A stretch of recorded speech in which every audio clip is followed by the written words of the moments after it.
Hello दोस्तों, welcome back to our channel.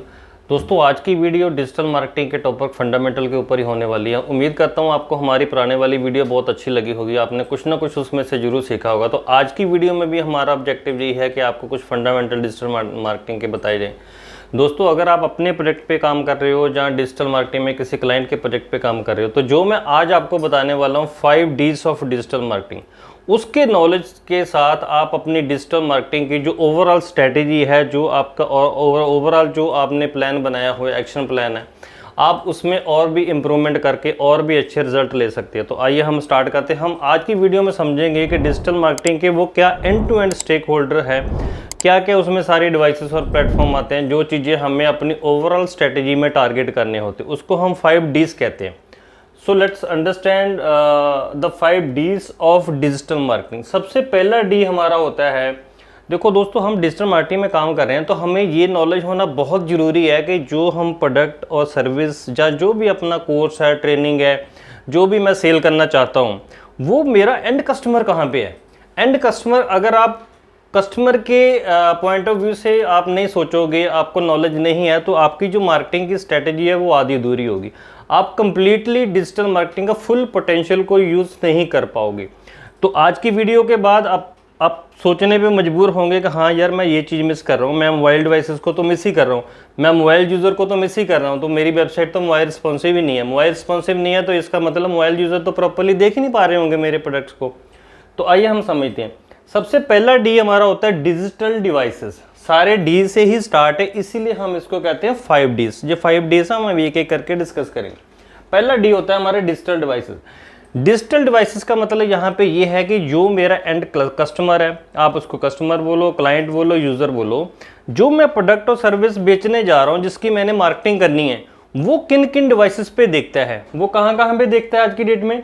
वो आपका मोबाइल पे, स्मार्टफोन्स पे आप कह सकते हो, वो लैपटॉप पे ओपन करता है, वो डेस्कटॉप पे चेक करता है, वो स्मार्ट टीवी यूज़ करता है, टैबलेट यूज़ करता है। तो दैट मीन्स आपने इन सब को टारगेट करना ही करना है अपनी ओवरऑल स्ट्रेटेजी ने। आप मोबाइल को इग्नोर नहीं कर सकते, आप टैबलेट्स को इग्नोर नहीं कर सकते। आप ये नहीं कह सकते कि यार मेरी जो वेबसाइट है ना, वो टैबलेट और मोबाइल में नहीं चलती। अगर नहीं चलती तो आपको इम्प्रूव करना पड़ेगा। आप बहुत एक अपॉर्चुनिटी को मिस कर रहे हो, बिकॉज मैक्सिमम जो आज की डेट में ट्रैफिक है वो आपका मोबाइल और टैबलेट से ही आता है। सेकेंड, उसके बाद आ गया उन डिवाइसेस पे जाके वो मेन किस डिजिटल प्लेटफॉर्म पे टाइम स्पेंड करता है। सेकेंड डी मतलब डिजिटल प्लेटफॉर्म। अब डिजिटल प्लेटफॉर्म में बहुत सारी चीज़ें आ जाती हैं कि भाई आके वो वेबसाइट पे ही सर्च करता है, सर्च इंजन में टाइम स्पेंड करता है, जहाँ फिर पूरा दिन आपका जो यूज़र है वो फेसबुक पे ही रहता है। तो उसमें ये मेन प्लेटफॉर्म्स होते हैं हमारे digital. Number 1, social media platforms.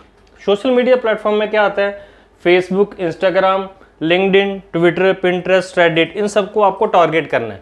अगर आप पेड एडवर्टाइजिंग कर रहे हैं या सोशल मीडिया ऑप्टिमाइजेशन कर रहे हैं, तो आपको इन प्लेटफॉर्म को टारगेट करना ही करना है। आपकी इंडस्ट्री के हिसाब से आपने देखना है कि मुझे ज़्यादा एफर्ट फेसबुक पे लगानी है, इंस्टाग्राम पे लगानी है, लिंक्डइन पे लगानी है, या किस पे लगानी है। तो अकॉर्डिंगली ही आप अपना बजट प्लान करोगे, टीम प्लान करोगे और आप इसको एग्जीक्यूट में लेके आओगे। सेकेंड आता है सर्च इंजन्स। आपका जो यूज़र है वो हो सकता है फेसबुक पे ना जाए, लेट्स सपोज कोई ऐसा यूज़र है जो अपनी इंक्वायरी के लिए सीधा सर्च इंजन में डालता है, तो उस केस में जो आपको ऑर्गेनिकली यूज़र को कवर करने के लिए, अब जहाँ पे ना एसईओ पिक्चर में आएगा, आपको यूज़र को टारगेट करने के लिए गूगल और बिंग दोनों के लिए अपनी वेबसाइट को, अपनी जो आपकी प्लानिंग है, आपको एसईओ का भी जहाँ पे अपना प्लान बनाना पड़ेगा। बिकॉज सारे यूज़र जो है पेड मार्केटिंग से नहीं आएंगे, कुछ लोग ऑर्गेनिकली सर्च करेंगे। तो इन सारे प्लेटफॉर्म को आपको कवर करना है। उसके बाद अब काफ़ी सारे परसेंटेज ऑफ ये यूज़र आपने देखा होगा यूट्यूब पे रहते हैं। यूट्यूब पे रहते हैं तो वहीं देखते देखते उनको ऐड भी आ जाती है, और वहीं पे ही कई बार वो प्रोडक्ट को, सर्विस को देख भी लेते हैं और परचेज भी कर लेते हैं, ऑनलाइन बाई कर लेते हैं। अगर वहाँ पे आपने भी अपनी वीडियो मार्केटिंग करी होगी तो आप भी उनको डायरेक्टली टारगेट कर सकते हो, अपने सेल को ग्रो कर सकते हो। तो यूट्यूब को भी आपको टारगेट करना है। लेट्स सपोज बिजनेस कम्युनिटी है, तो वो मैक्सिमम टाइम लेट्स सपोज दिन में इंडिया मार्ट पे, जस्ट डायल पे रहते हैं, तो आपको इंडिया मार्ट, जस्ट डायल भी अपनी प्लानिंग में लेके आना। आप उनके जो पेड पैकेज है वो परचेज कर सकते हो, आप उनके जो फ्री लिस्टिंग है वो कर सकते हो, ताकि आपकी एटलीस्ट वहाँ पे विजिबिलिटी तो बनी रहे।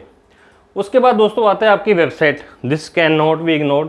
आपको अपनी वेबसाइट पे फुल फ्लैज ध्यान देना है, बिकॉज वो तो आपका मेन सोर्स है, वो तो आपका लॉन्ग टर्म प्लानिंग का पार्ट है। ये तो हो गया हमारा सेकेंड डी। थर्ड डी इसके बाद हमारा आता है डिजिटल मीडिया। अब हमने ये भी देख लिया कि भाई ये सारे डिवाइसेस मुझे कवर करने हैं, टारगेट करने हैं, और मुझे इन प्लेटफॉर्म को भी कवर करना है। अपनी जो मेरी प्लानिंग है, स्ट्रेटेजी, एक्शन प्लान है, उसमें मुझे इनको ध्यान में रखना है। इसमें दो तरह से हम कर सकते हैं, एक आपको ऑर्गेनिकली ये सारे प्लेटफॉर्म यूज़ करने हैं, दूसरा आपको पेड मार्केटिंग के थ्रू भी यूज़ करने हैं। तो वो आपके बजट के ऊपर, आपके निश के ऊपर, आपके रिक्वायरमेंट के ऊपर डिपेंड करता है, आप प्लान बना सकते हैं अपना। थर्ड ही आता है digital media. Digital media means आपको अपने यूज़र को टारगेट कैसे करना है, आपको लीड कैसे लेनी है।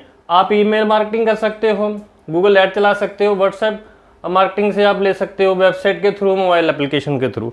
तो ये सारे मीडियम्स आप यूज़ करके उसके साथ आप यूज़र के साथ, एंड यूज़र के साथ एक कनेक्शन और अपनी जो आपकी मार्केटिंग का जो मेन ऑब्जेक्टिव है आप वो वहाँ तक कन्वे कर सकते हो। फोर्थ पॉइंट जो है वो बहुत इंपॉर्टेंट है, जो हमारी मेन जो ऑर्गेनिक और पेड मार्केटिंग का मेन ऑब्जेक्टिव होता है कि अगर हम यूज़र ने हमारी ऐड देखी है तो उसका डेटा हमारे पास आए, उसका कुछ ना कुछ इन्फॉर्मेशन हमारे पास आए, उसका मोबाइल नंबर, उसका ईमेल आईडी, उसका फ़ोन नंबर। तो आज की डेट में सारा कुछ डिजिटल है, तो आपका डिजिटल डेटा ही होता है। आप उसको गूगल फॉर्म अपना भेजोगे, अगर ऐड है तो लीड जेन फॉर्म होगा, वो क्लिक करेगा बाय नाउ पे, या इंक्वायर पे, या रीड मोर पे क्लिक करेगा, व्यू मोर पे क्लिक करेगा, लर्न मोर पे क्लिक करेगा, तो अपना phone number, email ID, address, जो भी फील्ड आपने डिसाइड किए हैं कि मुझे चाहिए, वो इन्फॉर्मेशन आपके तक पहुंच जाएगी।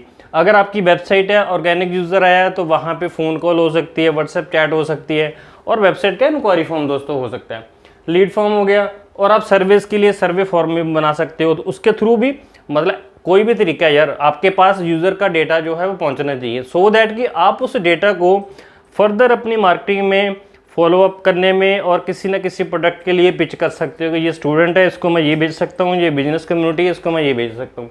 लास्ट बहुत इंपॉर्टेंट पॉइंट है, fifth D for digital technology.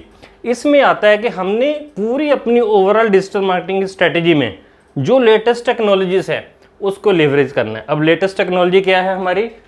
Artificial intelligence, augmented reality, virtual reality, इन सब को हमने यूज़र के बिहेवियर और डेटा को एनालाइज करने के लिए टारगेट करना है कि जो मेरा यूज़र है वो किस एज ग्रुप का है और किस टाइम पे ज़्यादा वो मैक्सिमम रहता है। तो अगर हम लेटेस्ट टेक्नोलॉजी का यूज़ करेंगे तो ओवरऑल जो हमारी स्ट्रैटेजी है वो सारे स्टेप्स जो है उसका हम फुल पोटेंशियल ले सकते हैं। तो दोस्तों उम्मीद करता हूँ आपको आज की वीडियो अच्छी लगेगी, आप इसको ध्यान से देख सकते हो, आप नेट पे पढ़ भी सकते हो इसके बारे में। इसके बाद आप गो बैक करके आप पीछे जाके हमारी पुरानी वीडियो देख सकते हो कि बेसिक्स ऑफ डिजिटल मार्केटिंग क्या होता है, एसईओ क्या होता है। आगे हम और भी डिटेल में वीडियो लेके आने वाले हैं। धन्यवाद।